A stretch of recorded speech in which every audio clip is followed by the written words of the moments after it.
হে everyone, good morning সকলোকে।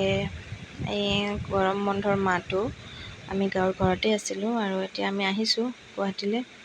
আৰু আজিৰ পৰা স্কুল খোলা কথা আছিলে, কিন্তু বিশেষ এটা কাৰণত মানে সিহঁতৰ স্কুলত কিবা বনাই আছে, মানে ফিল্ডটো বেছি ঢালাই মাৰি আছে, চ' তাৰ কাৰণে কিবা বন্ধ দিলে আজি আকৌ।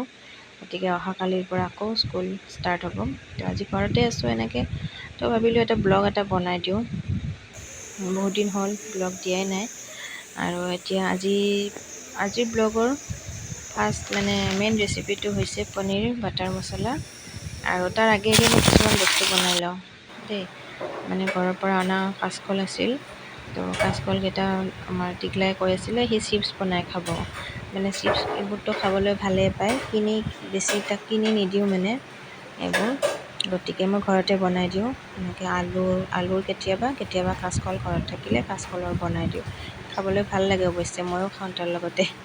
আৰু আজি দুটাই আছোঁ অকলে, কিন্তু ভাত বনাব ধৰোঁতে গম পালোঁ এখেত আহি আছে বুলি, মানুহজন আহি আছে বুলি গম পালোঁ।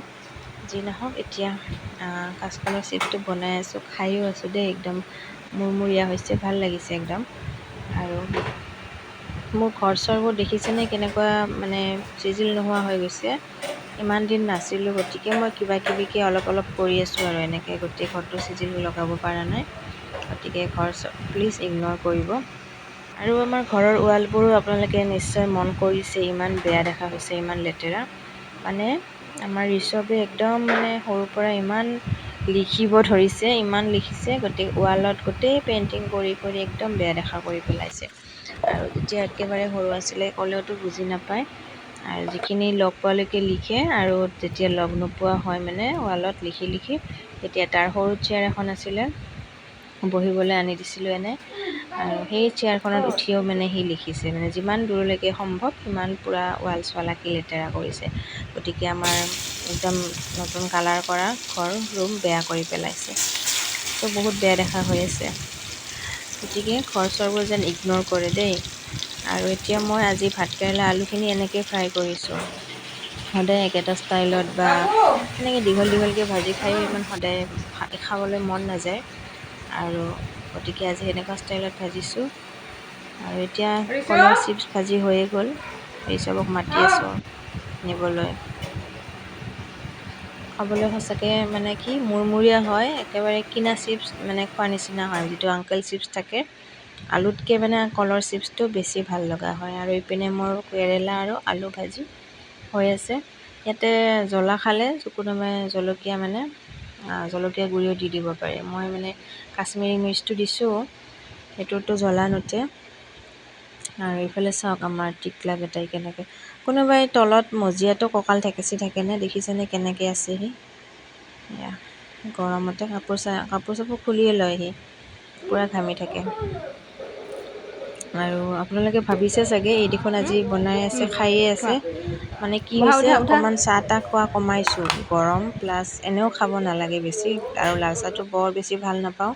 গাখীৰ চাহ খাই অভ্যাস আছিল, গতিকে এতিয়া চাহটো কমাইছোঁ। গতিকে কিবাকিবি খাব মন গৈ থাকে, তেতিয়া বেলেগ কিবা এটা খাই দিওঁ। আৰু ঘৰৰ সকলোৰে কাৰণে যেতিয়া বনোৱা হয় তেতিয়া বাৰু নাখাওঁ এনেকৈ, আমি দুটা অকলে আছোঁ যেতিয়া চলি যায় আৰু এয়া চাওক ভাজিখিনি ধুনীয়া দেখা হৈছে।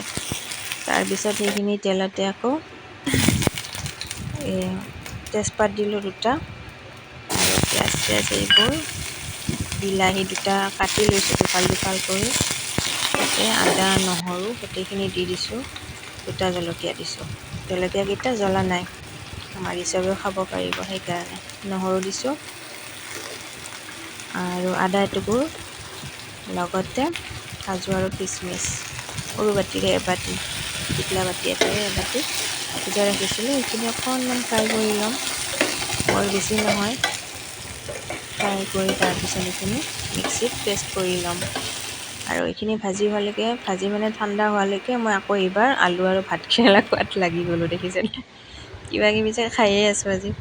তাৰপিছত হ'ল এতিয়া মই ইয়াৰে বিলাহীৰ স্কিনখিনি এৰাই ল'ম। গৰমতে চুব পৰা নাই, ভালদৰে ঠাণ্ডা হোৱা নাছিল।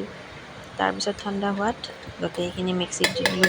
গৰমে মিক্সিত দিব নালাগে দেই, নতুনকৈ শিকাবিলাকক কৈছোঁ, সকলোৱে বাৰু জানে।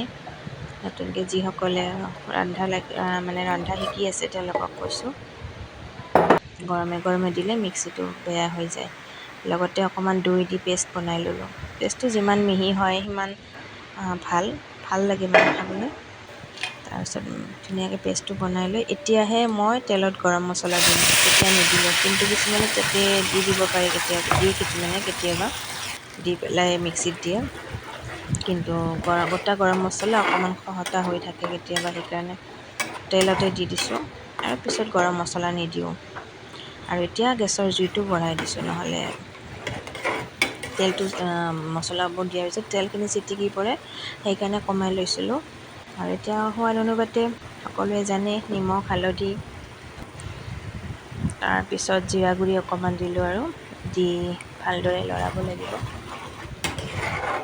মানে ভাজাখিনি ভালদৰে হ'লে তেতিয়া গোন্ধটো বহুত ভাল আহে। ইয়াত আৰু এটা বস্তু এড কৰিব পাৰে, নৰসিংপাতটো আজি মোৰ লগত নাই, গতিকে নৰসিংপাত মোৰ দিয়া নহ'লে। আৰু এতিয়া ধনিয়া গুড়ি আৰু কাশ্মীৰী মিৰ্চ পাউডাৰ এইখিনি দি কেনে, আৰু মছলা নিদিওঁ আৰু বেলেগ, এইখিনি দি এতিয়া লৰাম অলপমান। ভালদৰে ভাজি হোৱাৰ পিছত তাতে পানী দিম। কালাৰটো ধুনীয়া আহিছে, কিন্তু ভিডিঅ'ত কালাৰ অলপ বেলেগ আহে দেই। যিসকলে বনায় তেওঁলোকে জানে, অৰিজিনেল কালাৰতকৈ ভিডিঅ'ত কালাৰটো বেলেগ দেখা পায় অলপমান। অৰিজিনেল কালাৰ বহুত ধুনীয়া আহিছে। এতিয়া কি ধুনীয়া ভক ভক উতল আহি আছে। আৰু তাৰপিছত মই দিলোঁ পনীৰখিনি দি আকৌ ভালদৰে উতলাম। আৰু কিছুমানে ভাজি লয় দেই, পনীৰ ভাজি নল'লেও হৈ যায় কিন্তু। আৰু যদি কোনোবাই কেঁচাই দিব বেয়া পায়, তেতিয়াহ'লে ভাজি ল'বও পাৰে।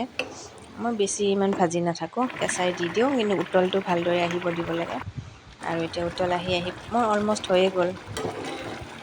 আৰু এতিয়া লাষ্টত যদি কচুৰি মেথি অকণমান দিব পাৰি, তেতিয়াতো আৰু ধুনীয়া হয়, কিন্তু মোৰ লগত নাই কচুৰি মেথি।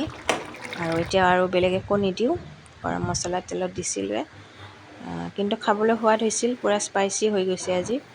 তাৰপিছত ভাতখিনি একেলগে বাঢ়ি দেখাই দিওঁ, ঋষভৰ কাৰণে ভাত বাঢ়িলোঁ। আৰু ৰেচিপিটো এয়াই আছিল আজিৰ, একদম চিম্পুল সহজ পদ্ধতিত বনোৱা। নতুনকৈ শিকি থকাসকলৰ কাৰণে খুবেই ভাল। আৰু ভিডিঅ'টি চাই কেনে পালে জনাব। ৰেচিপিটো যদি ভাল লাগিছে, লাইক কমেণ্ট শ্বেয়াৰ নিশ্চয় কৰিব। লগতে পেজটি ফ'ল' কৰিবলৈ নাপাহৰিব দেই। তো এতিয়া মই ঋষভক ভাত খুৱাই দিওঁ। এয়া কেনেকুৱা লাগিছে ক'ব ডিছটো।